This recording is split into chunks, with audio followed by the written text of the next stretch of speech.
Ladies, we're here tonight. Let me see. Let's see if this shit going. All right, hopefully this shit works. It was acting weird. Anyways, so there's apparently some breaking news going around the WWE, and that is that Vince McMahon is thinking of coming back. He said that he got that advice from people around him to step down, but now that it seems like nobody's really talking about this, the investigation was closed, I believe, a few months ago, and now he is currently being sued by two other women. Or even, I don't know what's going on, but look, I'm not surprised, man. I thought it was going to be a possibility that could take some time off, let the situation dry off, and then come back. It makes perfect sense, right? Take the year off, left in July, took the year off, and now as we're getting into 2023 Royal WrestleMania season, he's going to try to come back. I'm not surprised at all. I had this in the back of my ass that this could be a plan from Vince McMahon. You know what? I'll just take the rest of this year off and let it dry out. And then once it dries out around January, start of the new year, once WrestleMania is coming up, I'll make my return. I mean, I'm not surprised. I don't know if you told anybody this, if Stephanie, Triple H, and they knew this could be a possibility. Maybe he told Triple H, hey, handle things for a few months and I'll be back once this thing dries out. I'm not surprised this happened at all, man. Not at all. So we'll see what happens. But Vince McMahon is going to try to make a comeback. I'm sure they need all what they will probably need is the board of directors. I think there's like 11 of them, two are including Stephanie McMahon and Triple H, to probably say yes. They would probably need at least, I would say, 7 of the 11 to vote yes, or at least all 11 to vote yes. I don't know how it would work. I know in the NFL, when you're trying to get something passed, I think you need 25 of the 32, to say yes, or 31 since the Packers don't have an owner. So it might be something like that. Maybe here, like 7 out of the 11. I don't know. Who knows what they would do? But it looks like Vince McMahon is considering a return to the WWE, ladies and gentlemen. Jesus Christ. All right, well, let's go with the rest of the WWE wrestling news on this Tuesday here tonight. Let's see. It's already all over a bunch of social medias. Maybe more news will come out tomorrow when I'll talk about it more. What the fuck is happening, man? All right, ladies and gentlemen. Matt Riddle, it was announced he was suspended for failing a performance-enhancing drug test. He will be going to rehab, and it's not marijuana because WWE does no longer test for marijuana, so it's something else. So Matt Riddle, man, wish him a speedy recovery as he will enter rehab. The plan is for him to come back in January around Royal Rumble season. All right. AEW, man, took away what was going to be WWE supposedly Kevin Dunn's replacement in the future as producer. Does it even matter now? Maybe that McMahon is coming back? Probably not. But yeah, who a lot of people thought could be the replacement eventually in the long run for Kevin Dunn has signed with AEW.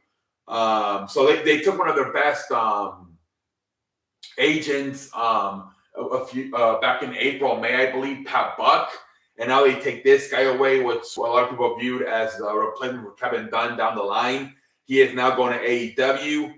So if you guys were trying to get rid of Kevin Dunn, it's even got more complicated now, as the one guy in the company who they thought could replace him is no longer with the company. Jesus Christ. Kylie Ray made her debut last night in WWE on Main Event, which is the show they put on right before Raw. It's mostly for the fans. I don't even know if they televise that show, but it's like to get the fans excited for the. I don't know why the fuck you would call it Main Event when it's right before the show. But anyways, she appeared there. She used to wrestle for AEW back in the day, and so she made her WWE debut last night on Main Event. I'm surprised she's not going to NXT. Anyways, whatever. And then let's do let's do AEW Monday Night Raw recap here tonight, man.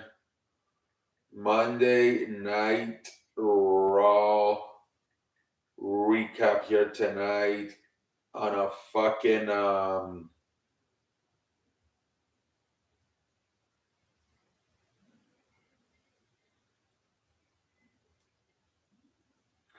a fucking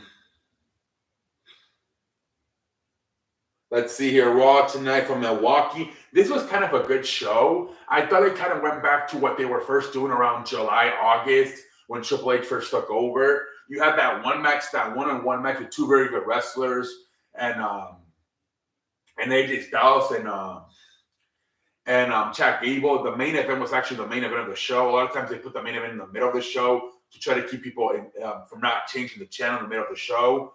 But, I thought this was more of a kind of a good Raw, like kind of what they were doing when he first took over in the summer, Triple H. But anyways, let's go through it, man. Right away, they start off with the Bayley Alexa Bliss match, the number one contender for the Women's Championship. They have they have right away Becky Lynch comes in and beats the shit out of Io Sky and Dakota Kai.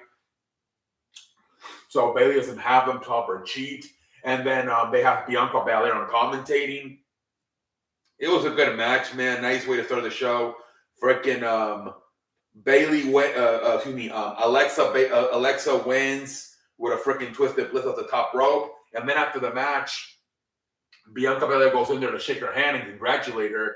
And as she's gonna do that, she's like, "No, I want to hug you." And as they go in for the hug, she teases a Bray Wyatt,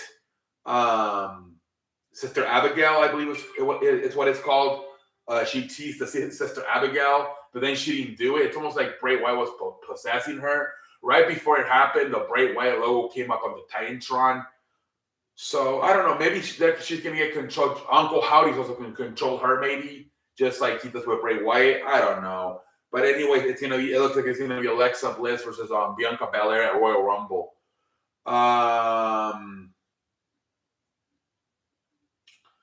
Let's see. Then we have the backstage segments in the parking lot, which set up the Alpha Academy.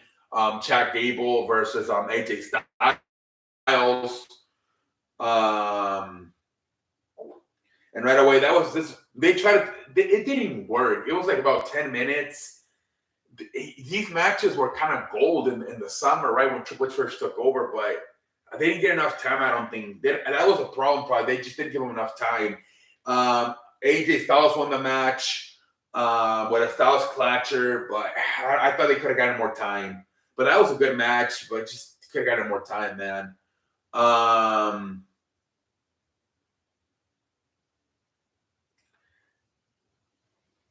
And then we get freaking we get a 6-man tag team match. The Judgment Day, Finn Balor, Damian Priest, and Dominic versus the Street Profits, along with Akira Tozawa. All of a sudden, using Akira Tozawa a lot. Good match. Obviously, at the end, fucking Rhea Ripley helps out, and freaking the Judgment Day wins the match. All right, and then we get Johnny Gargano and fucking Dexter Lumis are giving away they bought WWE merchandise and they're giving it away to the fans. And then the fucking Miz comes out. So this feud is going to continue. And he's like, "I'm desperate. I want that money back. I'm willing to do anything." He tries to steal it. Adam Pearce says, "You're not stealing that Dexter Lumis money." He's like, "Okay, I'm willing to earn it back." So it's like, if you're willing to earn it back, we'll have a match. So they're going to have a match. I think next week we're going to have a match. And they're like, "Okay, we'll have a match next week. It's going to be a ladder match. And it's double or nothing. So you got to put another bag of money on the line now." And then this is like, "Well, my wife controls my money," kind of a pendejo face. And so I'll figure out a way to get the money from Maurice. And so it's going to be double or nothing. So 2 bags of money going to be hanging up on the ladder next week. Dexter Lumis versus Miz continues, I guess. I think the match is next week. I'm not quite sure, though. And then we get a women's match. Io Sky and no, was it a singles match? It was a singles match between Io Sky and Candice LeRae. Io Sky wins the match and whatever. Let's see here. And then we get a backstage segment with Kevin Owens and Elias, and I liked how like they Elias is like, I need to have, I'm facing Solo Sikoa tonight along Sami Zayn's gonna be on ringside. I need you to come have my back just in case them tries to get involved. And he's like, no, dude, after everything you did in a few months ago to me with faking your identity with Elias and Ezekiel, I like this because in the past they would have just forgotten about that storyline from 6-7 months ago, and they would have just had Kevin Owens go to the ring with him. But that's a Vince McMahon thing, right? Who cares? That was 6 months ago. Nobody remembers. Well, no, he actually said, no, I'm not helping you. F you. You fucking messed up with my mind a few months ago with the whole Elias and Ezekiel thing. So he goes by himself. Obviously, he loses. Solo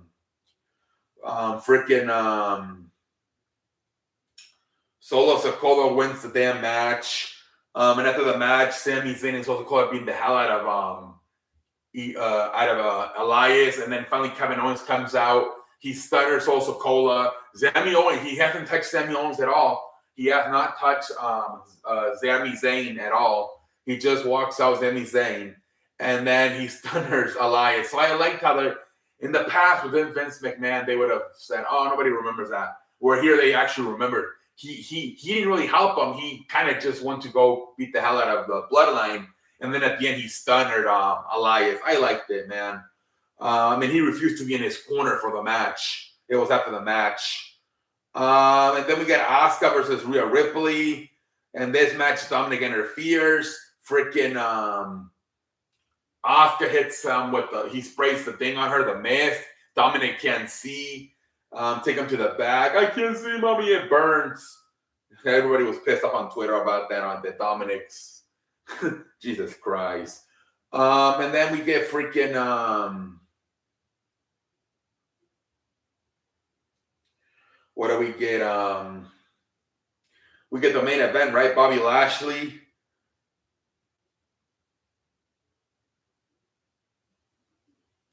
Bobby Lashley versus Seth Rollins for the number one contender, winner versus Austin Theory for the United States Championship. It was a good match, man. At the end, man, the ending, man, the referee gets hurt. He hurt his ankle, so he can't count. I think Bobby hits a spear, and the referee's very slow to count because he's hurt.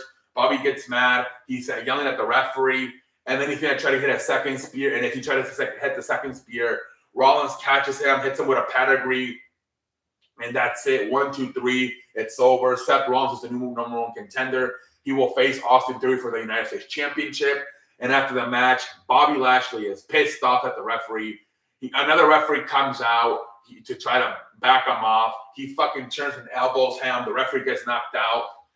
He gets out of the ring. He's all pissed off. Adam Pearce comes out like, what the fuck are you doing? I told you last week. I warned you not to hit officials, not to hit nobody. You're gonna get me in trouble. Like, he's just pissed off. I don't want to hear this. He pushes Adam Pearce away. Adam Pearce legit says, you motherfucker. And they bleeped it out on TV, but I believe a fan was filming and he heard it where he says, you motherfucker. It's on Twitter, but I don't know. It's probably going to be hard to find. I just found it randomly. Somebody probably retweeted it. But yeah, he just like, yeah, fired. And that's the end of the show. Adam Pearce firing Bobby Lashley. So now a lot of people are wondering, are they gonna try to get rid of Bobby Lashley on Raw and maybe put him on SmackDown? Because SmackDown still needs stars, right? They got now they got Bray Wyatt and Mysterio. Obviously Roman Reigns is a part-timer. You got Drew McIntyre, Sheamus. Do they possibly end up seeing them to SmackDown as well? Who knows what they're gonna do with the storyline of them firing Bobby Lashley, man. Who knows where they're gonna go with this, man? We'll see. Something to keep an eye on. But yeah, man, I thought this was a good Raw. They kind of tried to go back to what they were doing in the summer, right when Triple H first took over. It wasn't as good as those shows in the summer, but it was much better than the last 2 weeks. Like I said, you try to make it work with you start off with probably your best second match of the night, with Alexa Bliss and your two number one contenders matches, right? Alexa Bliss and Bayley for the number one contender for the Women's Championship, and then you end it with your other number one contender match for the United States Championship and Seth Rollins versus Bobby Lashley. So you started with your second most important match of the night, and you end it with your. That's what you want to do. You want to start the show probably with the second most important match of the night, and you want to end it with the most important match of the night. And then I thought I liked the concept of the Austin Chad Gable AJ Styles match. It just needed more time. We got like 10 minutes. We couldn't really get into it. But yeah, man, it was Jesus Christ, Dexter Lumis and The Miz feuding again. Hopefully this time after this ladder match is over, man. Jesus Christ. But yeah, man, what the hell? We'll see what happens with this whole Vince McMahon thing, man. We'll see what happens. Like I said, how is this gonna work? Are they gonna have the board of directors vote on this shit? And like, dude, even Triple H and Stephanie vote him out. It's his freaking father, and then for Triple H, it's his father-in-law. I don't know, man. Is it like the NFL where it's 25 out of 31? But I don't know how do you do it. You know, like I said, 7 out of 11, maybe half. I don't know how the hell you would do this with the whole Vince McMahon thing, man. Let's see what happens. But until next time, I'm on like a light.